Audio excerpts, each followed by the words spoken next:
is purportedly received by the Speaker of the County Assembly of Meru. Mr. Speaker, sir, those two letters have been addressed and annexed as KM5, appearing on page 11 to 12 of the Governor's response at volume 1B. Additionally, Mr. Speaker, sir, the County Assembly of Meru seeks to summon the one Linda to come and speak to the authenticity of that letter. When she saw the response, she filed an affidavit which is yet to be placed on record before this Honorable Senate, but filed with the Office of the Clerk to the Assembly, dated 18th of August 2024. Mr. Speaker, sir, the risk of us not summoning these two individuals, and especially Mr. Jacob, to come and tell us whether the County Assembly ever received those letters from the county governor, will be that we shall proceed on the basis of evidence that has criminal liability, that has criminal aspects. We'll proceed to answer and to hear a case and a defense that is tainted with illegality. That means, Your Honor, so that means, Mr. Speaker, sir, that Article 50 of the Constitution shall be infringed, a right to a fair hearing, which must and shall not be derogated.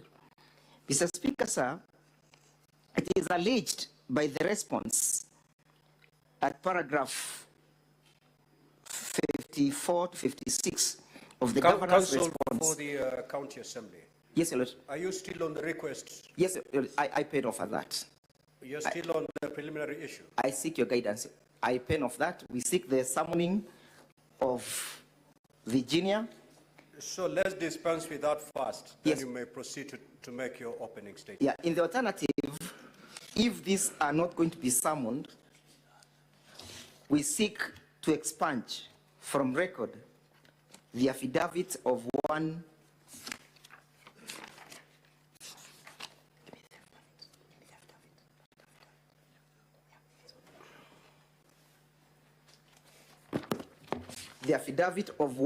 Nkanata Dixon Monene, and most importantly, the offending paragraph 3, and the Governor's response that has cited those particular letters that we claim to be an illegality and a forgery.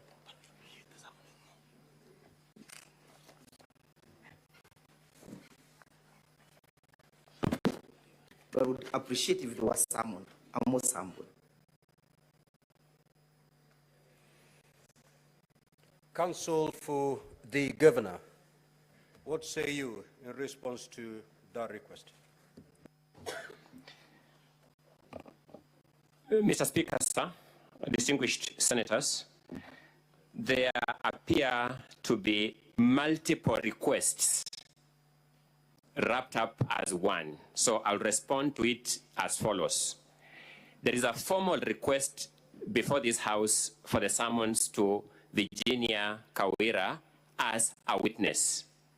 We have no objection to the summons to Virginia Kawira as a witness. There is a statement made by my counsel that he has to produce relevant documents. Now, one of the things that these rules of procedure frown upon is trial by ambush. And therefore, we concede to a summons to Virginia Kawira to attend this Senate and make such comments as are necessary on the documents already filed and shared between the parties. On the request in respect of the summons for Linda Koome, we have not been served by any such request. We are hearing it for the first time here, and we also don't know the justification for that because there's no document, letter, or request served upon us. On the request to expunge the affidavit or part of the affidavit of Dixon Munene Nkanata and certain paragraphs from the response, our reply is simple. Evidence, the credibility or otherwise of evidence is tested in cross-examination. We shall present each of these witnesses here as witnesses, Mr. Speaker, and the Assembly side will have an opportunity to test whatever theories and hypotheses that they have about their candor of their testimony by instrument of cross-examination. We humbly submit.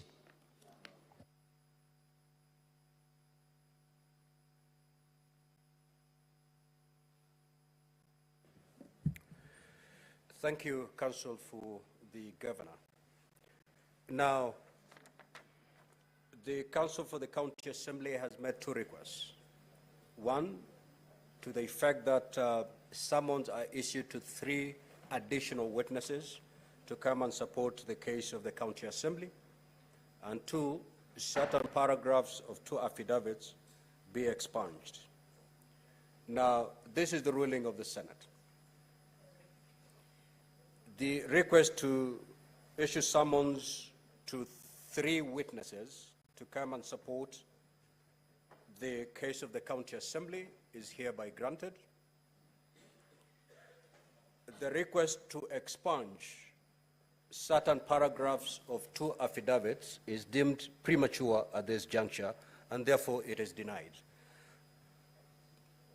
Counsel for the County Assembly, you may now proceed to take your not more than 30 minutes to make your opening statement.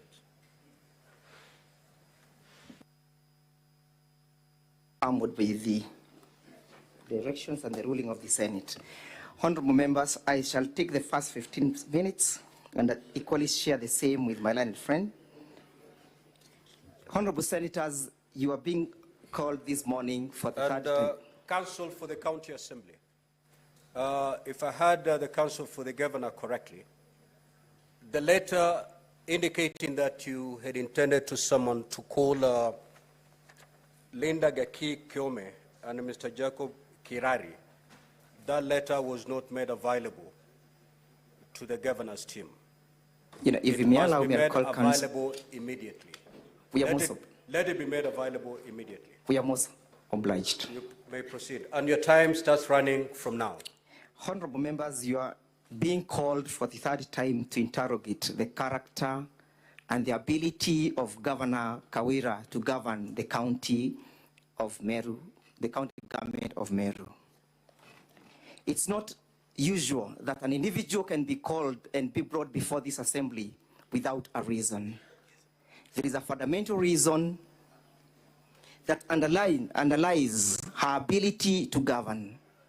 You're being called for the third time to interrogate the ability of Governor Kawira to manage the resources of the county of Meru. You're being called upon for the third time to interrogate the ability of Governor Kawira to ensure that there is effective service delivery of services to the people and the residents of Meru County. Accountability, honorable members, is a measure of leadership. Accountability is the ability of an individual to be held to account for our actions. It's not a call for interrogating the weakness of an individual, but the ability of that individual to execute her constitutional mandates. For the third time, there cannot be malice. This cannot be personal vendetta. There is no relationship that is unconstitutional between the governor and the county assembly that can make the county assembly to be aggrieved on behalf of the people of Meru County for the third time. Accountability is a gateway to earning trust. We are here because there is serious trust deficit with the ability of Governor Kawira to govern the county of Meru. We shall bring evidence before you, honorable senators, how reckless statements that flies over the face of chapter 6 of the Constitution in respect of the ability of an elected leader at the status of a governor to be able to earn confidence in the office that she holds. We'll show you how families are broken down courtesy of reckless statements that are not accountable, made and attributed to the governor. Honorable Senators, we shall bring before you evidence how money and resources that Kenyans are on day-to-day basis working hard to generate are being misused at the heart and the behest of the governor, at the quest or behest of her inability to govern the resources, her inability to manage the county government of Meru, her inability to be in charge of the county. That is the case that we have before you. And when she is called to answer to the same, she has always an escape route. She has manufactured a serious safety valve that makes sure that she is never held to account of her actions. She blames others. She keeps on saying it wasn't me. She is in charge of the county that, as we speak, has embezzled, courtesy of maintaining a manual payroll, Kenya shillings 212 million, hard-earned money, due to the inability to manage the county. We have a governor who is serving in the county government of Meru and who is not able to manage her human resource. When proper procedures are taken, when proper procedures are called out by the employees, they are victimized. They are victimized because she wants to maintain a system that is not accountable. This house has risen to the occasions, and whenever I appear before this house, I live with the confidence, whether we win the case or we lose the case, that this house has done its work. This is the house that will go to the history of this republic, that it has been out to hold individuals accountable, irrespective of your gender, irrespective of your association, irrespective of your political association. This house has remained true to its calling. This house has remained very impartial to the processes. And that is why for the third time we are bringing a case against Governor Kawira, because we have confidence with this house that it will look to the facts of the case and dispense with substantive justice. The first step towards success is taking responsibility of your actions. The first measure, the measures of one's personal character is attributed to the ability to manage the responsibilities that has been bestowed and granted unto you. And if you cannot then be held accountable, if you will always be blaming others, then what is your role? When those others are making that mistake, when those others are embezzling the funds, where are you? What actions have you taken? We'll bring cases where the county assembly has attempted to hold accountable the governor, reports made before the county assembly, summons issued, recommendation made, and the governor declines, with contempt, ridicule, and spite on the part of the county assembly. That is the case that we have. Honorable Senators, holding people accountable is a show of love. When you hold somebody accountable, you are simply saying, Honorable Senators, that you are capable of a bigger or to do bigger things. This is not out of malice. It's not out of any personal vendetta. It's to show the love that the county assembly has for the people of Meru. We'll present before you evidence that public participation was effectively carried out, 85% of the participants giving a verdict that supports the county assembly's case. We'll give you evidence that 49 county assembly members voted in support of the motion. These are not relatives to the governor. They have no any fraternal association with the governor. They are people who are simply executing their mandate as bestowed by the Constitution. That is the simplicity of the case that we have. We'll bring you evidence of a witness who is currently displaced from her matrimonial home, courtesy of the responsibility of the governor, courtesy of the governor inability to manage how she relates to the members of the public. We'll bring you the sniper's wife. The sniper's wife is a case before this assembly, not to prosecute the murder case, but to prosecute Chapter 6 of the Constitution in respect to the governor ability to manage the county. As I pen off and invite my learned friend, honorable senators, we invite objectivity in the case. You brought evidence by Governor Kawira, former individuals who moved this motions before you for her impeachment have now been staged as a witness. You realize what happened, what dawned occurred to this county member of assembly who just the other day, a few months ago, was moving the impeachment for the governor, and now they have become a darling of the governor. Is that really a conduct that is consistent with innocence, that is consistent with integrity and accountability and transparency? We'll bring you that evidence. We'll show you why this a serious turn of events. Honorable senators, kindly allow me to invite Mr. Kawira for further submissions. I am most humbled.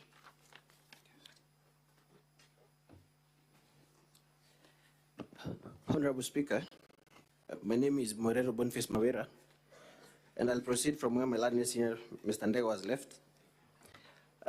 Honorable Speaker, as I was preparing to make this statement, I found myself pondering about this third impeachment process that is before you. And the question that came to my mind is it merely for the joy of doing it? Is it merely for the joy of it that the County Assembly of Meru is before you for the third time? Is it merely for the joy of it? Honorable Senators, clearly and logically, there is a problem. And the County Assembly of Meru has diagnosed that problem.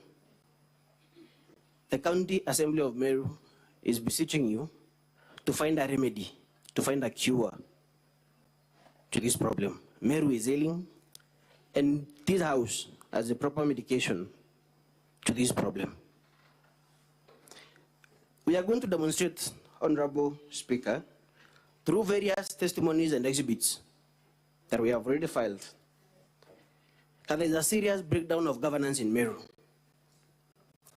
How is the Meru County Assembly expected to function if its oversight function has been crippled by the executive? How is the Meru County Assembly expected to exercise its oversight role if summons, statements, and resolutions of the County Assembly, even recommendations, are ignored and disregarded by the county executive under the watchful eye, cover, and protection of the governor? The County Assembly summons witnesses to appear before it, or members of the executive. They do not heed such summons. What redress is the County Assembly left with, other than coming before you?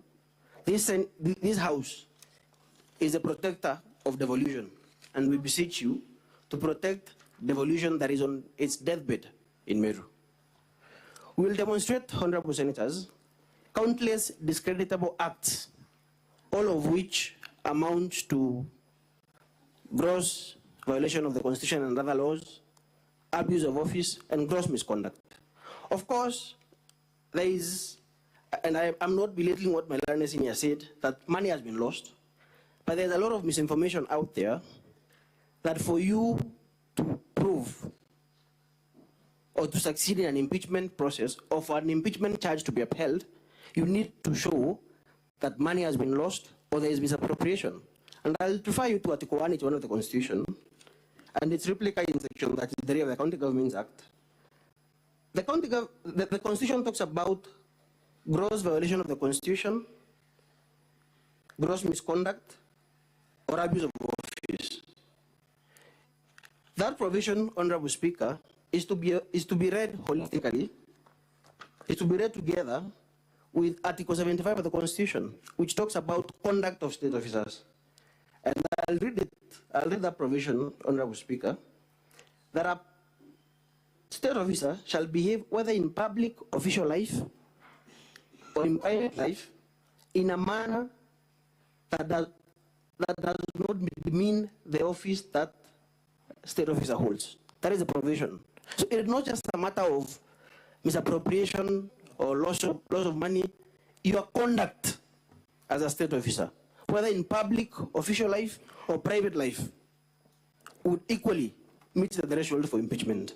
And I will not state names, but we have seen in this very republic gross misconduct by state officers elsewhere. And they have been held to account, notwithstanding that there was no loss of money. Honorable Speaker, we will show you specific acts by the governor in our own name. And therefore the defense of "it wasn't me" does not avail itself. Of course, attempts have been made by the governor to deflect these specific acts on our part, including through forgery of documents. And those documents have been filed, and they're before you, Honorable Senators. And those documents, which the County Assembly contends are outright forgeries, are meant to doing this Honorable House and to deflect the attention of this House from the real issues.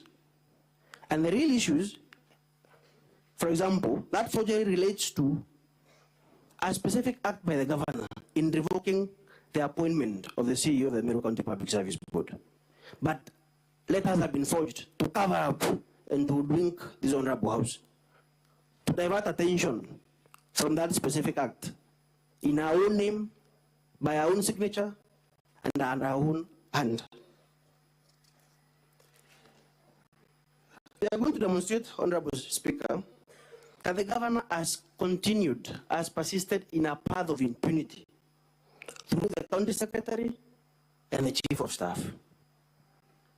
And this has been raised in previous impeachment proceedings. The governor said it wasn't me. But luckily, Honorable Speaker, the law envisages such a situation as the one before you, where a state officer, a public officer, says, "It wasn't me, it was so and so."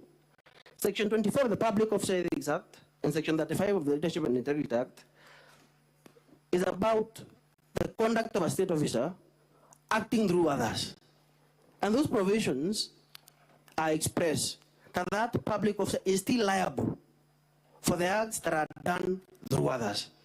So, even if that act was done by someone else, the law envisages that acting through others is not a defense to certain acts by the state officer.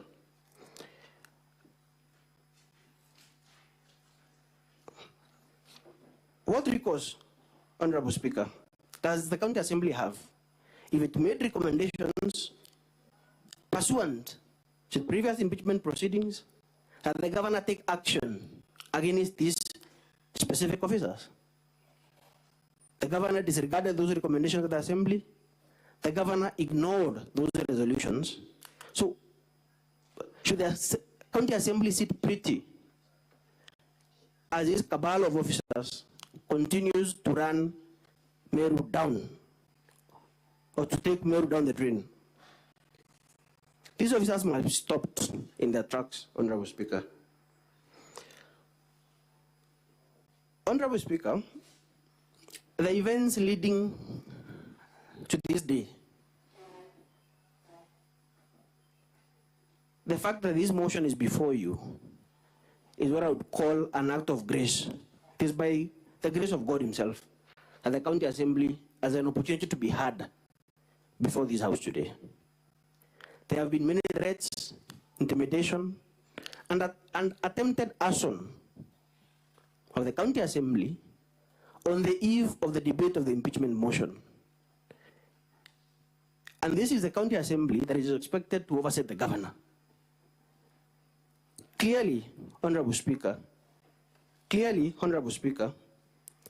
all attempts have been made to hamstring the County Assembly in the exercise of its oversight mandate, and even to hamstring this House in the exercise of its oversight mandate. We were told at some point that the County Assembly and even this House do not have jurisdiction, and we should appear before Njorincheke for hearing of the charges.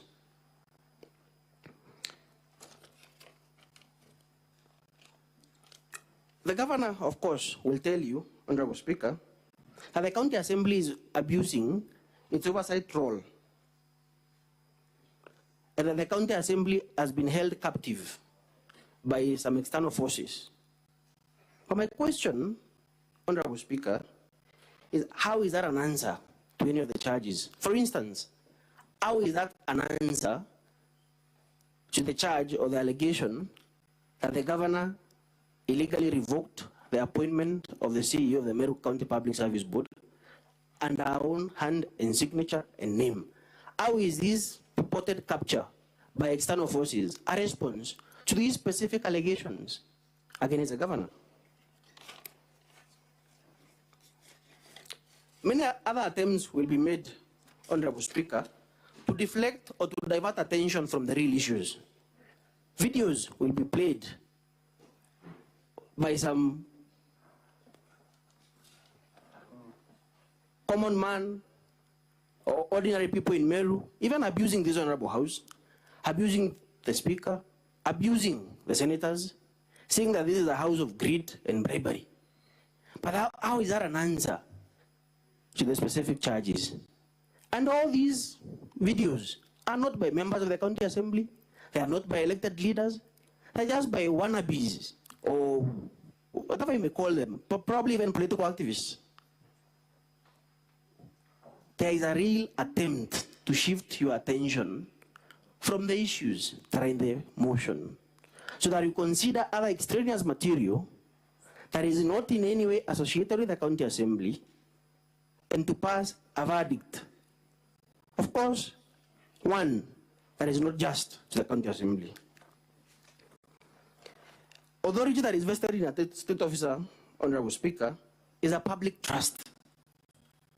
And pursuant to Article 73, it should be exercised in a manner that promotes confidence, public confidence, in the integrity of that office,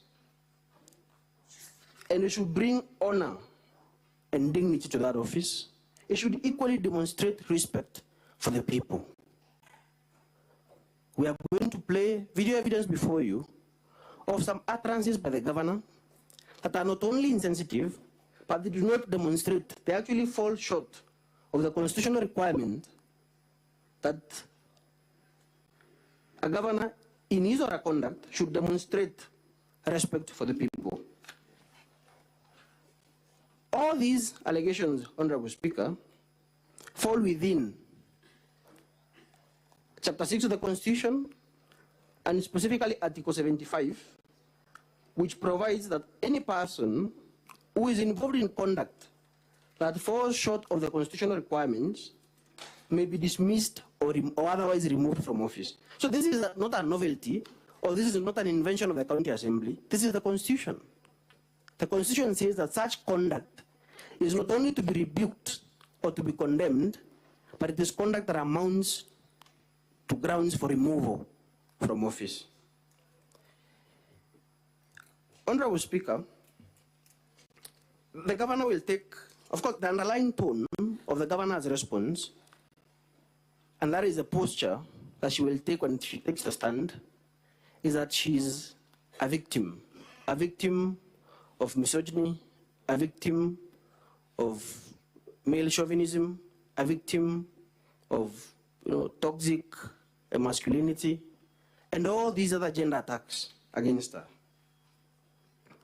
And even in her own and even in her response, she says that she's a woman governor, and we appreciate that.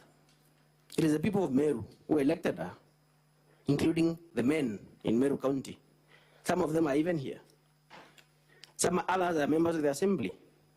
But is gender a shield?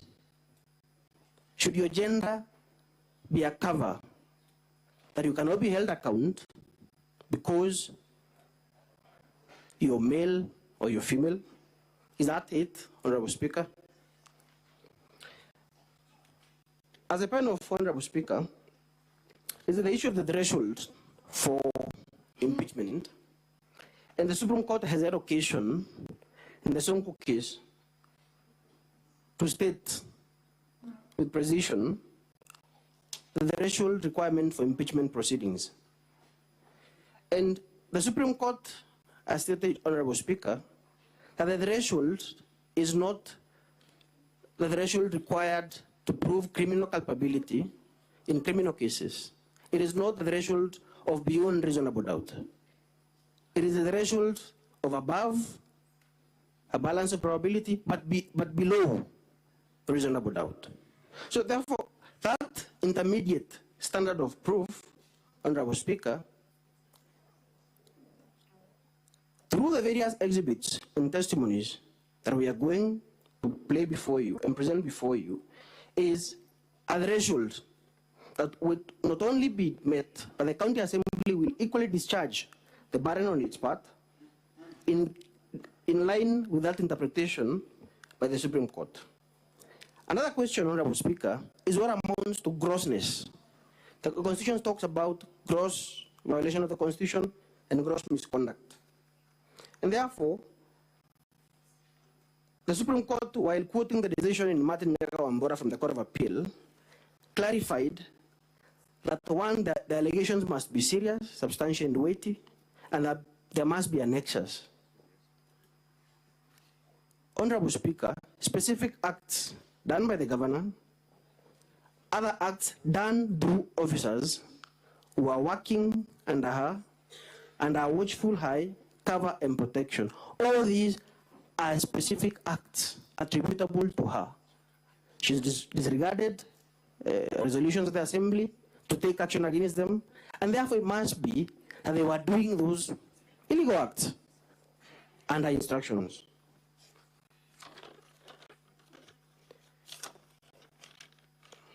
Honorable Speaker, we are going to demonstrate through our various pieces of evidence that the County Assembly has no recourse but to turn to this House for redress and to redeem devolution that has clearly died in Meru. Because for how is a governor that is at war with doctors, that is at war with members of the Assembly, that is at war with the church, that is at war with contractors, how is this governor? A governor that has even shifted contracts that are supposed to be done by the people of Meru, or even other Kenyans, to the national government, while devolution is about taking resources to the county. How is this governor supposed to deliver for the people of Meru? That is all, Honorable Speaker. Thank you for listening to me. My line is in, Mr. Ndeo can take the remaining minutes. Yes. Thank you, Mr. Speaker, sir. In summary, Your Honor, Mr. Speaker, sir, Honorable Senators, joining issues with the submissions made by my learned friend, and especially on the issue of the attempted arson, it is not a coincidence that attempts to burn down the County Assembly of Meru was done at night of the 8th of August, 2024, when this Senate was seized with, when the County Assembly was seized with the impeachment motion. It's not a coincidence that individuals have actually been charged before the court of law as a result of that attempt. Honorable Senators, the proposals being made out there, some of which are constitutional, including the dissolution of the county government of Meru, is not a solution to the problem that we have. Why? Because we have identified the problem. The problem is one individual, Governor Kawira. We have identified the problem is a problem of mismanagement. We have identified the problem is a problem of accountability. We have identified the problem. The problem rests with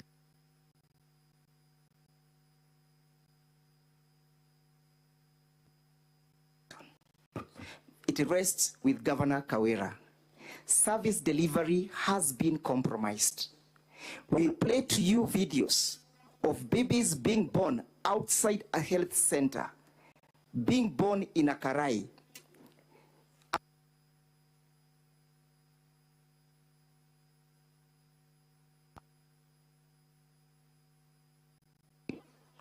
at 11 o'clock in the morning, when you expect the facility to be fully functional, the facility is closed, no service is being delivered, expectant mother delivering nje, outside.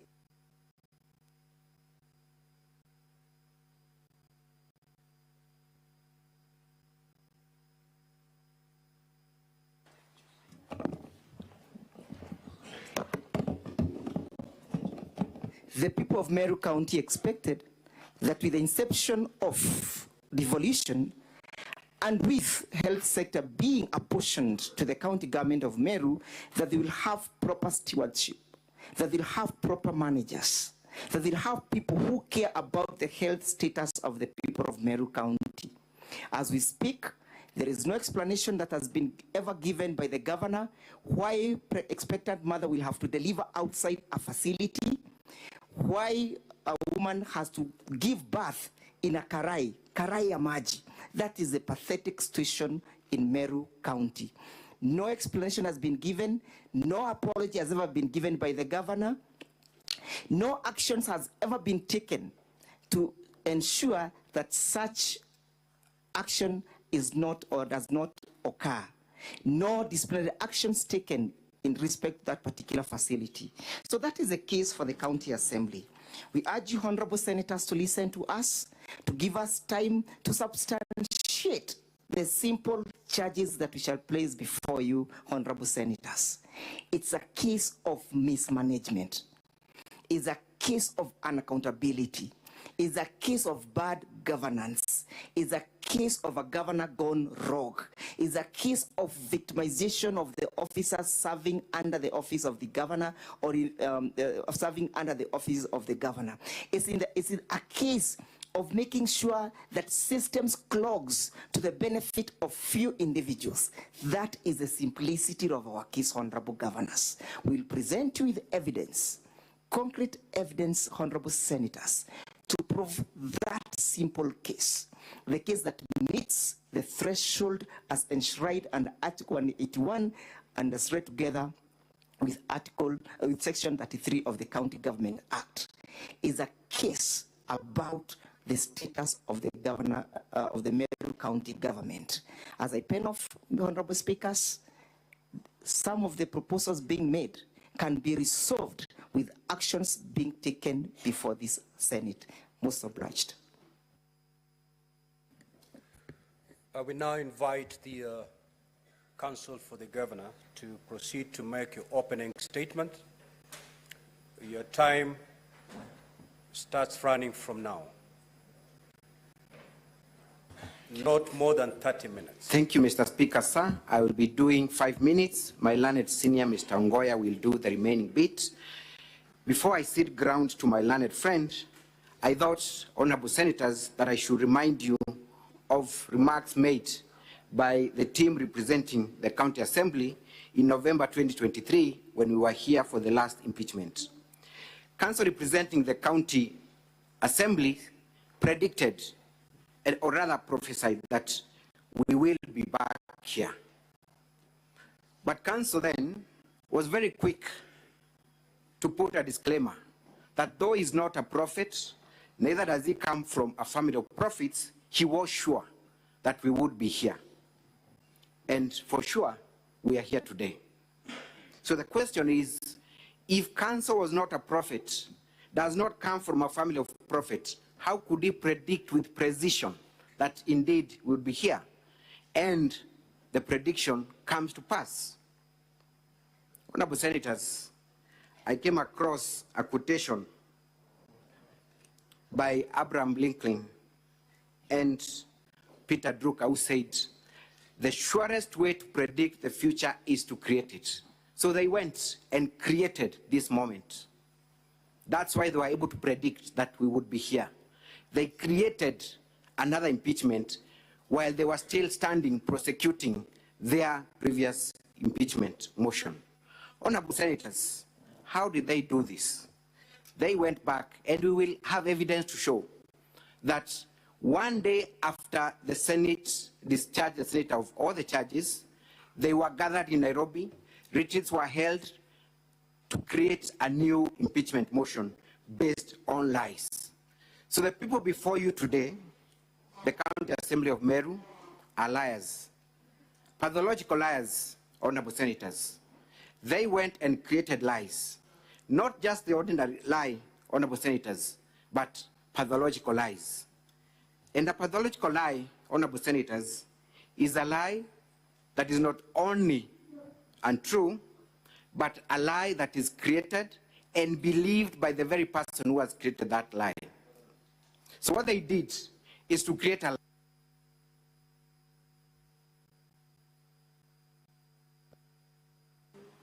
Senator Mungatana, you will have an opportunity to make intervention on this opening statement when the time arises.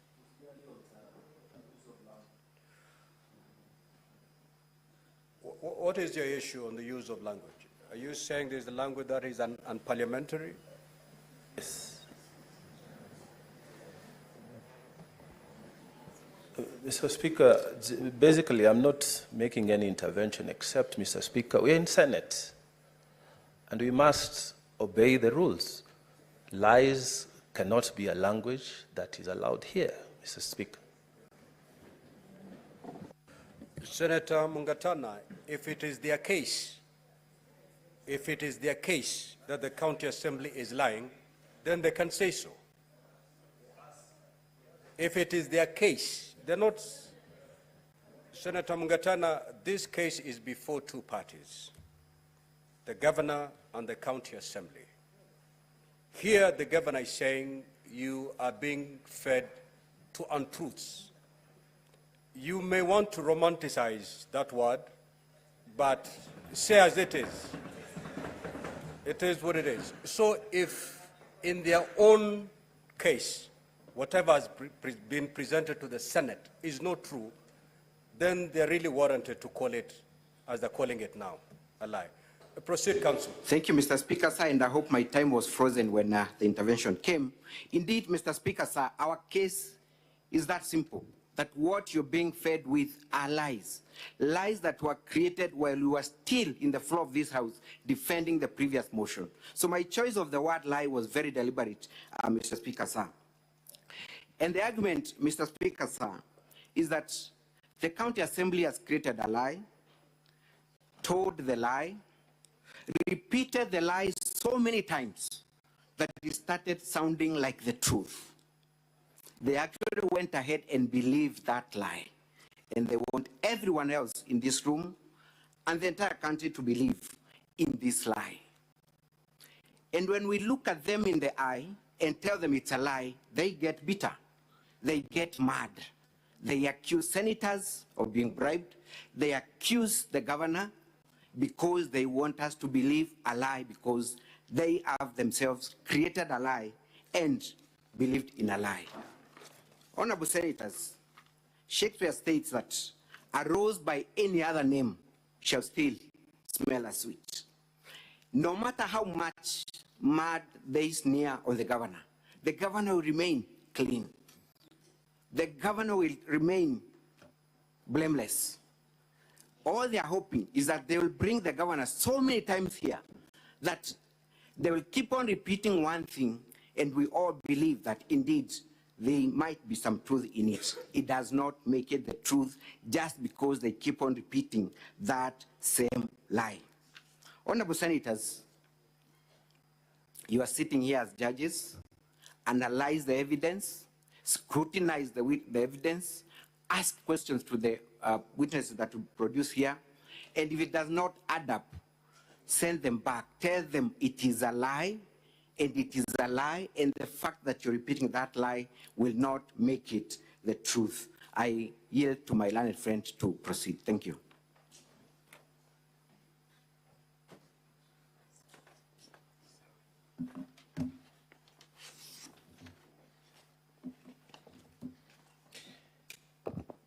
Thank you, Mr. Speaker, sir, and thank you, distinguished senators. For the record, once again, my name is Ongoya. Mr. Speaker, in view of the earlier interventions, may I know how many minutes I still have for ease of time management? Just proceed. It shall be indicated to you as you proceed. Thank you so much, Mr. Speaker. Mr. Speaker, on November 8th, 2023, I had the privilege of appearing before this Senate and addressing this House on a motion for the removal of Governor Kawira Mwangaza'S from office. That was the third attempt that had been made to remove Her Excellency Honorable Kawira Mwangaza'S from office by impeachment. It was, however, the second time that attempt was reaching this House. As we stand here today, this is the fifth attempt to remove Governor Honorable Kawira Mwangaza'S from office, although it is the third time in total for those attempts to reach this House. It means, Mr. Speaker, distinguished senators, between the time we came here and today, 2 attempts have been made to remove this governor from office between November 8th and today. That determination on the part of the County Assembly either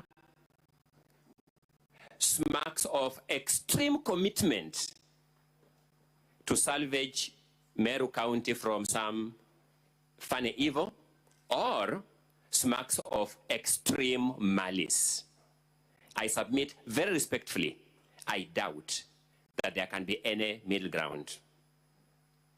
In my oration before this House on 8th of November last year, I said, and I quote, "It matters not whether she shall be brought here 100 times. You cannot victimize her because those who torment her are tireless in their torments against her." I retrieved these words from the Hansard of this House. But let me take a step back. Let me take a step back and ask, why did I include these words in my oration, Mr. Speaker, sir?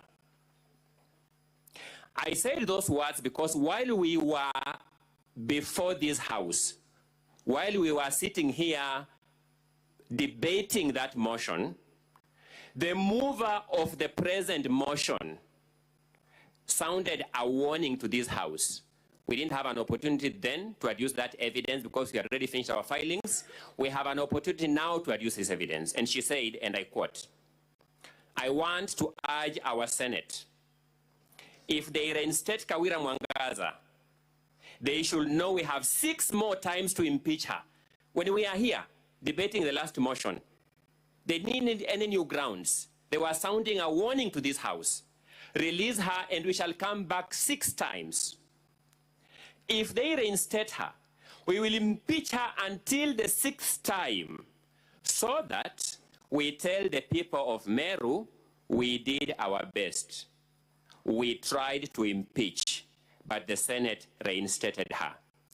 At an appropriate time, not now, we shall play for you clip VKM1, where you'll see those words verbatim. It means we are here today as a matter of statistical count on the part of Honorable Zipporah Kinya. She has 5 more times to go. The question is, Honorable Senators, what can you do as a House tasked to protect devolution to stop this plainly, and with respect, Honorable Senators, plainly nefarious use of the impeachment power? Let me pose the critical question on the mind of everybody, including mine. What is ailing Meru County? Mr. Speaker, sir, distinguished senators, I make an argument that this question will attract a negative answer and a positive answer. The negative answer is useful for the determination of the matters before you. The positive answer is useful for a long-term engagement with Meru. The negative answer is this: the problem with Meru County is not Her Excellency Honorable Kawira Mwangaza'S.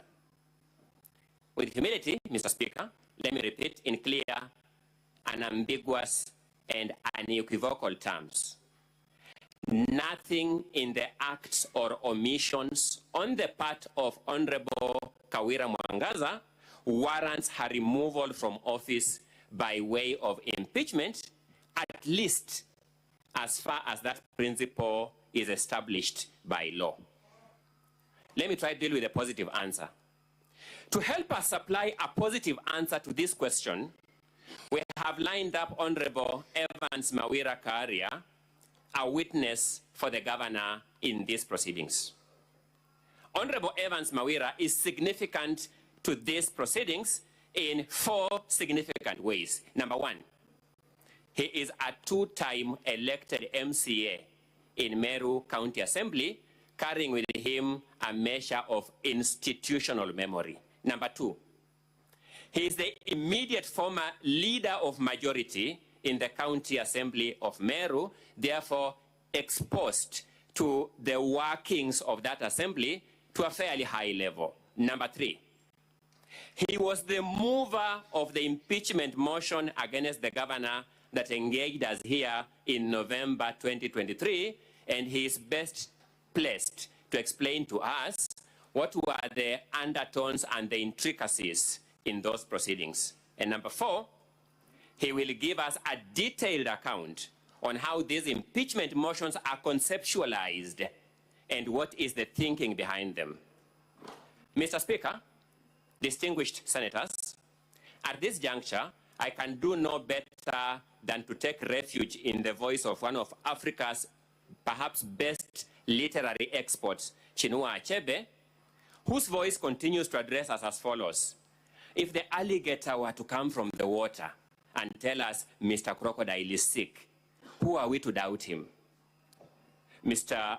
Evans Mawira Kawira will play that role today.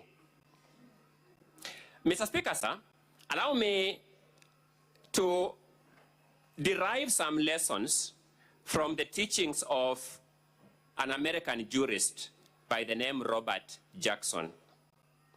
Robert Jackson is a jurist worth listening to or reading from for 3 reasons. 1, he served as the Federal Attorney General of the United States of America. Number 2, he served as the prosecutor at Nuremberg. And number 3, he served as an Associate Justice of the Supreme Court of America. No other jurist in America's or world history has met this combination of influential portfolios in his lifetime this far. In 1940, on 1st of April at 10 a.m., Robert Jackson delivered a speech to the 2nd annual conference of the United States Attorneys. And he was reflecting on the power of prosecutors. I would juxtapose that with the power of impeachers. He observed, and I quote, "The prosecutor has more control over life, liberty, and reputation than any other person in America. His discretion is tremendous. While the prosecutor, at his best, is one of the most beneficent forces in our society, when he acts from malice or other base motives, he is one of the worst." He proceeds, "If the prosecutor is obliged to choose his cases, it follows that he can choose his defendants. And therein lies the most dangerous power of the prosecutor, that he will pick people that he thinks he should, rather than cases that need to be prosecuted. In such a case, it is not a question of discovering the commission of a crime and then looking for the man who has committed it. It's a question of picking the man, then searching the law books and putting investigators to work to pin some offense on him. It is in this realm in which the prosecutor picks some person whom he dislikes or desires to embarrass, or selects some group of unpopular persons and then looks for an offense, that the greatest danger of abuse of prosecuting power lies. it is here that law enforcement becomes personal, and the real crime becomes being unpopular with the predominant or governing group. Distinguished senators, I want to make it unequivocal here. The County Assembly of Meru has not discovered wrongs against Governor Kawira Mwangaza. It has discovered Honorable Kawira Mwangaza first and has put anything and everything at play to say what allegation can we make against her to possibly embarrass her. Allow me to make some general comments on the impeachment motion before you, conscious of the language of this House, but again mindful to speak the truth in its most manifest form. I repeat, distinguished senators, volume number 1 of the document in front of you from the County Assembly, which essentially is the impeachment motion, is simply and squarely a manifesto of lies. This language, Mr. Speaker, sir, is actually strong, and I begin by conceding that, and it requires justification. Let me therefore proceed to justify by making a promissory note. I promise you that at the tail end of this hearing, you will have discovered the following. Number 1, when you will retire to consider count number 1, paragraph 4 of the impeachment motion before you, it will read, and I quote, illegally dismissing Dr. Ntoiti, CEO, County Revenue Board, Paul Mwaki, CEO of Liquor Board, Kenneth Kimathi Mbae, Managing Director of Meru Finance Corporation, and Joseph Kithure Mberia, CEO, MWAS, in the usurpation of the powers of the appointing authorities. When you look at the motion you dispensed with last November, count number 4, you will see paragraph 16b, sending Dr. Ntoiti, that same Ntoiti, Paul Mwaki, that same Paul Mwaki, Kenneth Kimathi Mbae, that same Kenneth Kimathi Mbae, Joseph Kithure Mberia, that same Joseph Kithure Mberia, on indefinite compulsory leave. You are redebating the same matter you debated and voted on here in all its substantive content. Number 2, when you look at count number 3, paragraph 3 of the motion before you, you will find a charge of allegation of employing a bloated workforce of at least 111 personal staff in the governor's office. Good people. Count 4, paragraph G of the last impeachment motion read, employing a bloated workforce, more than 100 personal staff in the office of governor. The Swahili say, ukistaajabu ya Musa, utaona ya Firauni. You'll be surprised that the documentary evidence, the piece of paper that was used to support count 4, paragraph G of the last impeachment motion, is the same piece of paper with the same names in the same order that has been attached to the motion before you. That thing that you voted and said has not been proved. I think the County Assembly is trying to try this and embarrass this Senate so that if you vote to the contrary, they will now be in the blogosphere saying how inconsistent you are in your decision making. Evidence will show that any attempt by the County Public Service Board of Meru to add any staff in the governor's office since November, the governor has responded by declining those staff and saying, you employ staff and send them here, then you take me to Senate. You'll see those letters of the governor rejecting any staff.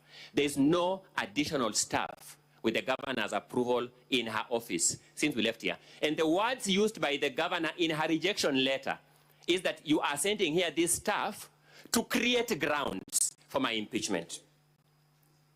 Allow me to then give you a promissory note on what my learned colleague, Mr. Mutuma, addressed here. you'll come across the following claims at the end of this impeachment exercise that are false. These claims are factually false. Ground 1, paragraph 3A. You'll be told the governor failed to implement the recommendations of the county assembly, requiring the governor to dismiss the county secretary, Dr. Kiambi Aderu, and chief of staff, Harrison Gitobu Njambi. Then 2, that the governor ignored or failed to submit a report to the county assembly on the implementation of the recommendations within 60 days. Distinguished senators, you will go through all the 6 volumes that the county assembly has presented before you. You will not see any Hansard or any resolution of the county assembly to any of these 2 facts. Number 2, you will not see any letter by the clerk or other official of Meru County Assembly transmitting a resolution of this nature from the Meru County Assembly. Distinguished senators, how else can you describe this than a lie? Can there be another word in the dictionary of English men and women that can describe this, if not a lie? Number 2, ground number 1, paragraph 4, illegally dismissing Dr. Ntoiti. And by the way, senators, if I forget, Dr. Ntoiti is an employee of the county government of Nairobi, as we speak today, not Meru. Dr. Ntoiti, and he has been so since 2007. This is something that's going to emerge from these proceedings. Dr. Ntoiti, Paul Mwaki, Kenneth Kimathi, and Joseph Kathure Mberia.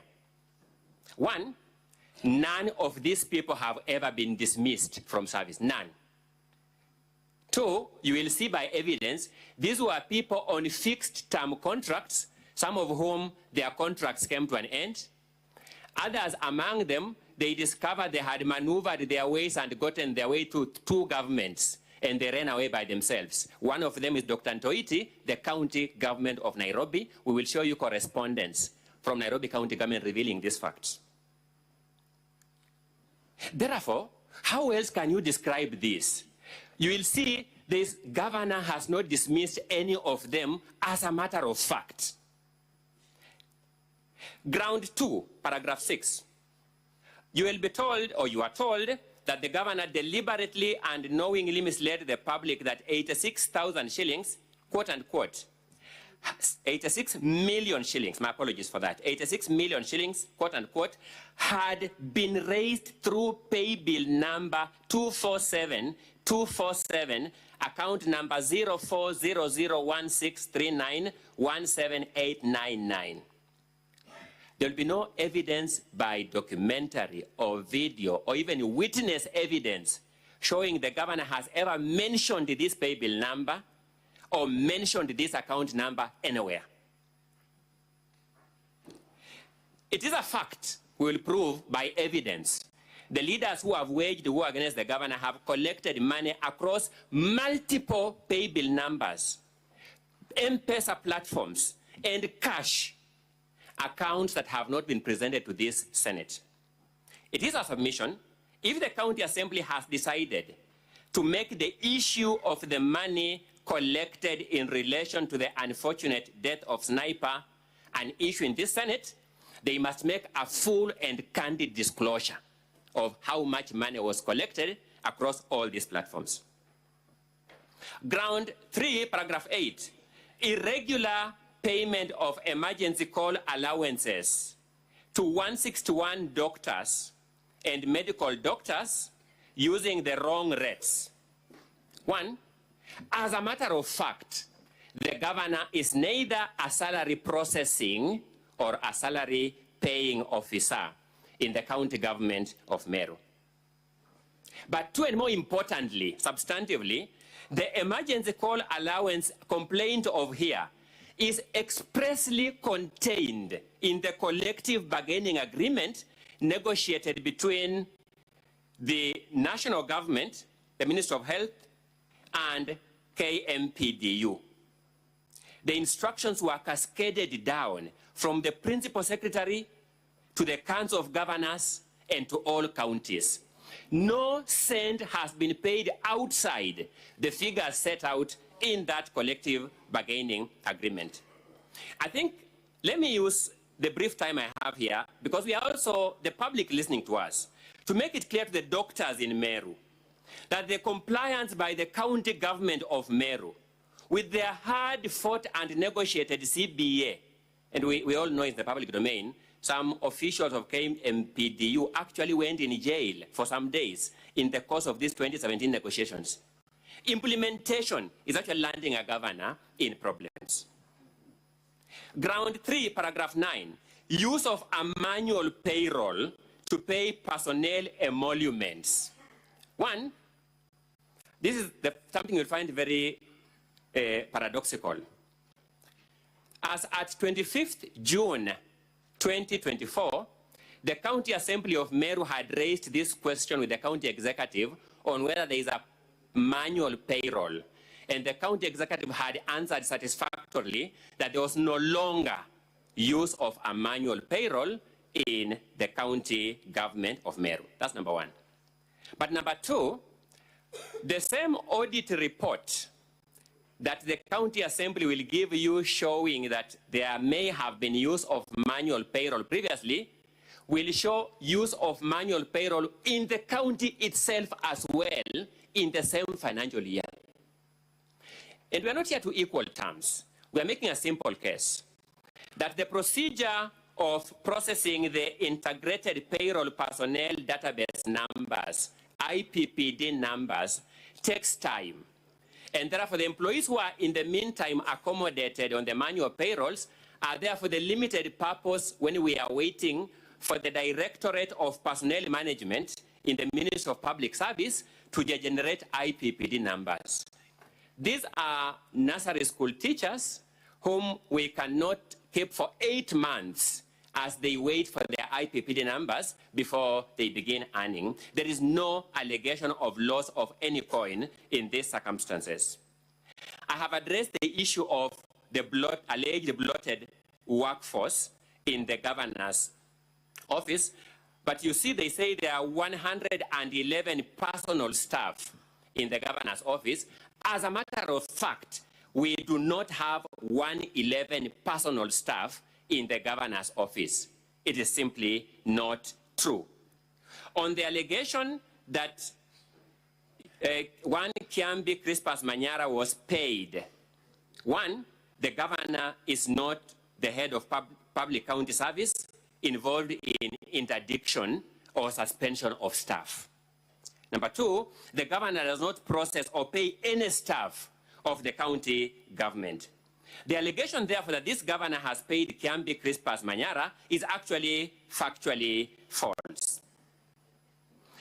Mr. Speaker, sir, distinguished senators, I spent my 2 minutes to address certain overall, sorry, may I just have 1 minute to summarize up something? Just 1 minute. I didn't know my time was up. I thought it was 2 minutes.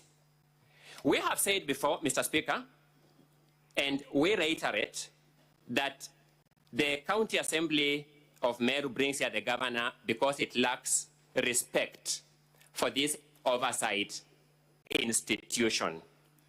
If the team upstairs has access to video number VKM18.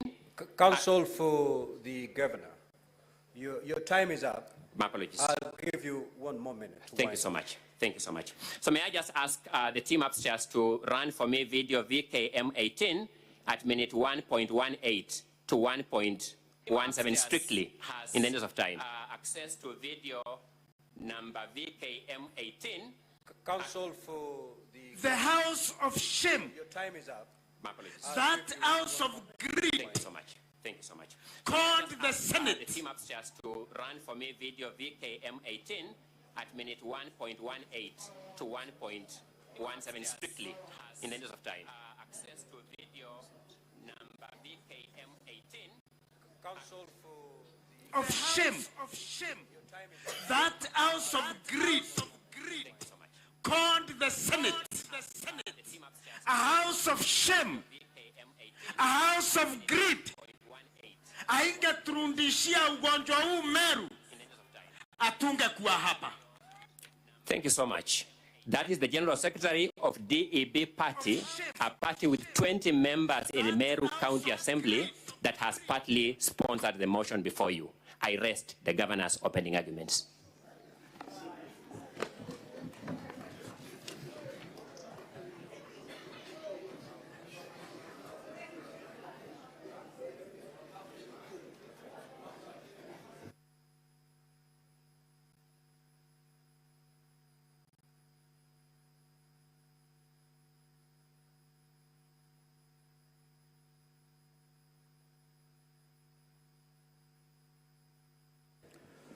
Now, honorable senators, kindly be upstanding.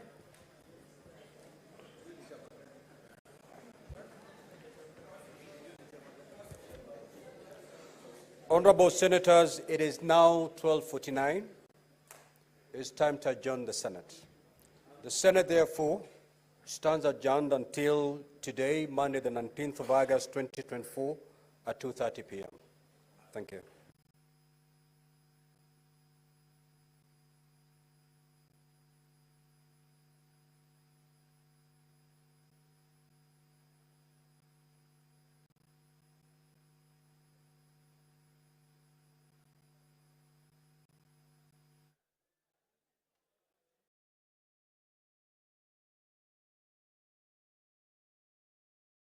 That marks the end of the first session, where the parties for the governor as well as members of the county assembly, that is the defense team, have had their opening statements, strictly allocated at 30 minutes each, to convince the House as to why they should uphold the resolution by either of the side. The county assembly's council speaking to the strength of their case, and the defense asking the Senate to throw out the charges, terming them frivolous, and charges that have been used to torment the governor for Meru County.